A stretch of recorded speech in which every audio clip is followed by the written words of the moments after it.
Olá pessoal, tudo bem? Eu sou estudante do curso de Engenharia Civil, meu nome é Luno Vinícius Alexandre, juntamente com meus colegas Rafael, Bruno e Cassiano, da matéria Topografia 1, dada pelo professor Giano Ricardo Favaretto, o qual nos passou o lote número 4, situado em frente à URI do Frederico Westphalen, para que a gente pudesse fazer o levantamento plano e altimétrico. Agora, irei falar sobre o que é topografia. Topografia vem do grego topos, que significa lugar, e grafia, ou grafo, propriamente do grego, significa descrição. Formando juntos, forma-se descrição de um lugar. A topografia é fundamental para a implantação e acompanhamento de obras de todos os tipos, sejam elas projetos viários, edificações em geral, ou projetos de movimentos de terra, que é o caso do georreferenciamento de imóveis rurais, que envolve o INCRA, que envolve uso capião e que envolve também inventário ou coisas assim. Como eu havia dito anteriormente, o nosso grupo é o 2 e o lote designado a nós pelo professor Jean foi o lote 4. Nesse lote 4, a gente pegou piquetes e colocou no ponto 1, ponto 2, ponto 3 e ponto 4. Esses piquetes, a gente usou uma trena para tirar as medidas dos lados. Primeiro a gente pegou do ponto 1 ao ponto 2, depois do ponto 2 ao ponto 3, depois do ponto 3 ao ponto 4 e do ponto 4 ao ponto 1. Aí a gente deve ter que tomar alguns cuidados. O primeiro deles é a catenária, que é essa barriga da trena. Se a gente tem que espichar ao máximo e segurar no nível, como está aqui, que é o nível da baliza, que a gente tem que colocar. Por exemplo, se o terreno for assim, se tiver um terreno que seja assim, você não tem como medir essa distância aqui sem que ela seja assim. Então você tem que deixar a baliza no nível e tem que deixar o diastímetro posicionado corretamente, sem que haja catenária também. Voltando ao terreno, propriamente dito, a primeira coisa que a gente fez, após tirar as distâncias, foi fazer o ângulo interno. O ângulo interno a gente achou no teodolito do ponto 1, que como foi adotado o sentido horário, a gente começou do ponto 1 ao ponto 2. O ponto 2 foi o nosso vante e o ponto 4 foi o nosso ré. Então a gente achou 3 distâncias, daqui até aqui, e refez, e achou uma média, que achou o ângulo interno aqui, novamente aqui, aqui e aqui. Os equipamentos utilizados para ser feito isso, primeiramente foi o teodolito, o nível de cantoneira para que a baliza ficasse no nível, a baliza para que tivéssemos, para a gente encontrar como tirar os ângulos internos e para a gente medir também, para ficar certo, para não ficar, como eu havia dito, para não ficar a inclinação da baliza ou do diastímetro, ou para ter a barriga da trena, a catenária, o piquete que foi cravado no chão e a trena. Sou o professor Rafael, somos do grupo 2 e pegamos o lote 4. Eu vou falar um pouquinho sobre o memorial de cálculo. O sentido que nós adotamos no nosso levantamento foi o sentido horário. Bom, primeiramente, nós estacionamos o teodolito no ponto 1, onde eu pegava o piquete do ponto 2, que seria meu vante, e ia até meu ponto 4, que seria o meu ré. A partir disso, eu pegaria um ângulo que deu no teodolito. Depois, eu teria que virar meu teodolito e clicar na tecla L para voltar até o meu ponto 2, onde eu ia achar outro ângulo. Após isso, eu teria que novamente voltar ao ponto 4, achando 3 ângulos. Entre esses 3 ângulos, eu faria uma média onde eu acharia o meu ângulo interno do ponto 1. Eu teria que fazer isso em todos os pontos. Ponto 2, eu pegaria o ponto 3 e o ponto 1. No ponto 3 eu pegaria o 4 e o 2. E no 4 eu pegaria o 1 e o 3. Bom, agora a parte 2 seria a fórmula do somatório dos ângulos internos, onde eu teria 180 graus, o meu número de vértices, que seria 4, menos 2. O somatório teria que dar 360 graus dos ângulos internos. Bom, agora no ponto 3, nós temos o somatório dos ângulos internos, onde a leitura dos 3 ângulos que eu tirei, fazendo a média de cada um, eu obtive esses 4 ângulos. Depois, somando eles, acabou dando 360 graus, 0 minutos e 48,01 segundos.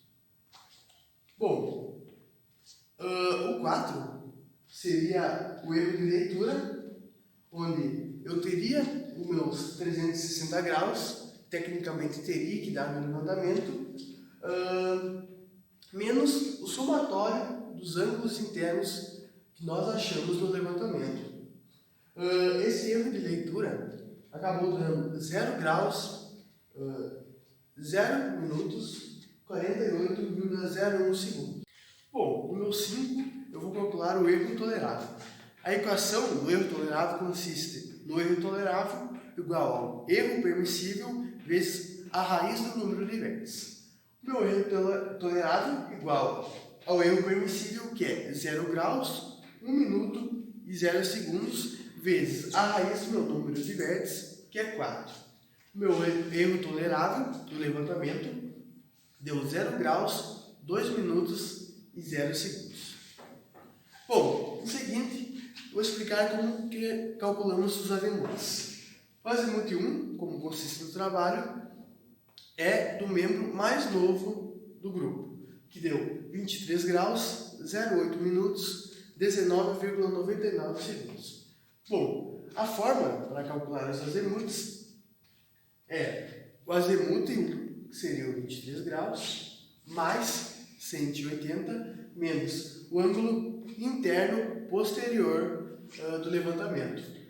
Bom, depois, para colocarmos na fórmula, pegamos 23 graus, que seria o primeiro azimute, menos mais 180, menos o ângulo interno posterior, que foi 84 graus.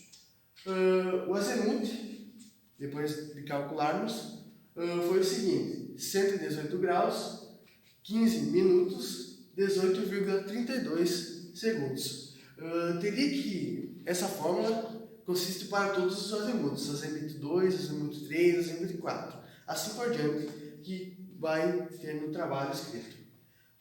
Bom, depois disso, fizemos a compensação do erro, que seria o meu erro de leitura dividido pelo meu número de vértices.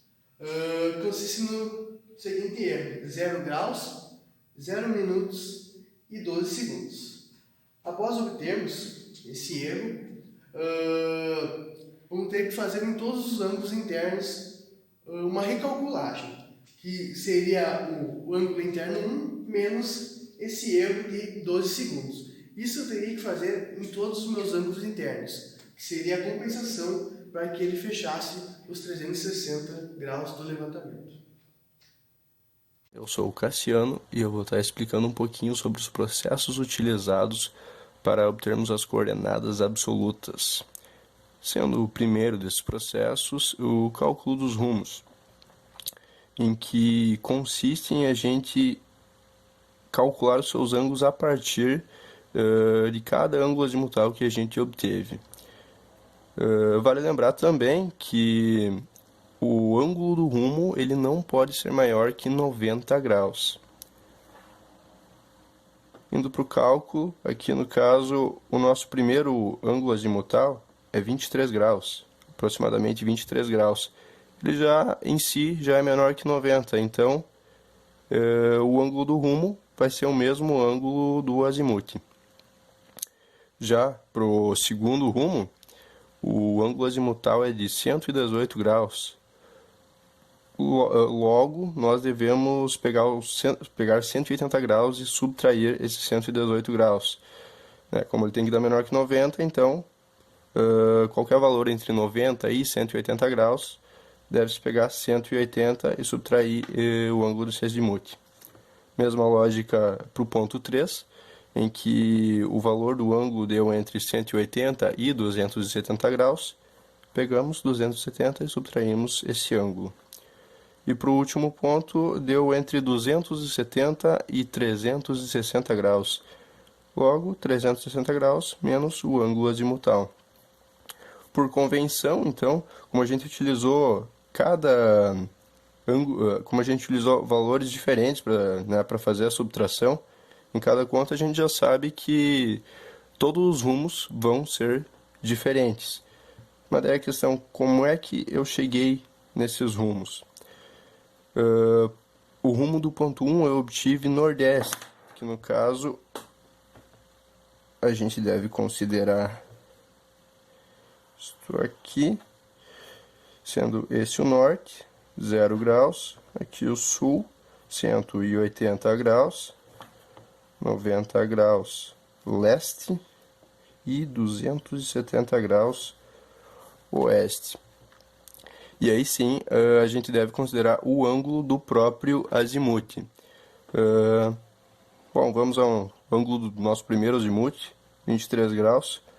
Ele, considerando que aqui é 0 graus, vai ficar mais ou menos aqui. Sendo que aqui é norte, aqui é leste. Obtivemos o meio aqui, nordeste. Para o segundo, 61 graus.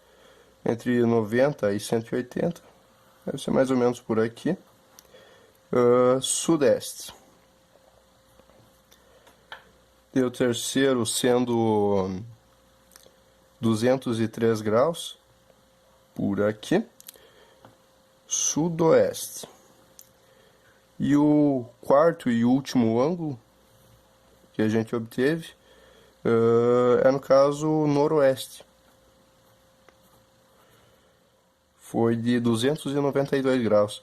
Bom, daí a gente usa-se isso para, né, a gente descobrir os rumos definitivos aí para cada ângulo. Bom, tendo calculado os rumos, partimos agora para as linhas trigonométricas. Bom, a partir dos ângulos calculados nos rumos, a gente pega esse ângulo e faz o seno dele, calcula-se o cosseno desse rumo também. Também podendo ser calculado o seno diretamente do azimuth. O seno e cosseno do azimuth, que o valor vai ser o mesmo que o dos rumos, né? Quando foi subtraído lá 180, 270, e assim obteremos um valor aqui em metros. As projeções, para você obter a tua projeção em x e y, você faz o produto da distância vezes a linha trigonométrica que nós obtemos agora há pouco. No caso, as distâncias do ponto 1 ao ponto 2, do ponto 3 ao ponto 4, distâncias obtidas a campo. E as linhas trigonométricas. Para calcular a projeção em x, utiliza-se o alinhamento, então a distância, alinhamento do ponto 1 ao ponto 2, 7,45, vezes a linha trigonométrica. Como a gente está calculando a projeção em x, a gente utiliza a linha trigonométrica do ponto 1 e utiliza a que foi usada o seno para calcular. Como em x, utiliza-se o seno. Aqui, por exemplo, para calcular a projeção em y, a gente tem que calcular a linha trigonométrica do ponto 1, mas na que foi usada o cosseno para obter o valor.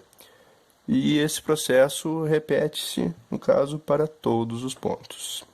Vale lembrar também que eu obtive algumas projeções negativas aqui, como na projeção y, do ponto 3 para o ponto 4, aqui do ponto 2 para o ponto 3, e como é que eu cheguei nessas projeções com valor negativo? Bom, considera-se o ângulo azimutal. Fazer o mesmo esqueminha que eu fiz para os rumos aqui. 0 graus, 90, 180, 270. No caso, o azimuth do ponto 1, né? Do ponto 1 ele era 23 graus, como eu disse, dava mais ou menos aqui. E o que acontece? Aqui vai ser positivo caso a projeção seja em y ou em x. Sendo desse lado, aqui no caso ela seria negativa para y e positiva para x. Daqui para baixo, negativo para y e para cima, positivo. Daqui para a esquerda é negativo para x. Então você deve considerar isso. No caso, o nosso primeiro ângulo ali deu 23, então é positivo para os dois. O nosso segundo ângulo do azimuth, não lembro o valor agora, mas foi entre 90 e 180 graus. Então, logo o y está abaixo vai ser negativo e o x será positivo. E daí dessa forma, do ponto 3 para o ponto 4, os dois, né, vão dar negativos, vão ter valores negativos. E no último ponto, só o x terá um valor negativo. Linear. Bom, no fechamento linear eu vou obter os erros em x e em y, nos quais eu pego as projeções positivas e subtraio as negativas, as projeções negativas somadas. Então eu obter meu erro em x, da mesma forma obterei meu erro em y. Partindo para o erro linear relativo, a fórmula é, no caso, o erro linear dividido pelo perímetro. O erro linear eu obtenho colocando ao quadrado os erros que eu obtive a recém e somando-os logo após, tirando a raiz. Obtive meu erro linear, divido esse erro linear pelo perímetro em quilômetros, e assim obtenho o meu erro linear relativo, que aqui foi de 80 centímetros por quilômetro, que no caso é abaixo de 1 metro por quilômetro, logo é tolerável. Indo para a compensação, nós calculamos o fator x e o fator y, que no caso é o nosso erro que a gente obteve anteriormente, dividido pelas projeções em y e em x, positivas mais negativas. Esse valor dividido, a gente obteve isso aqui.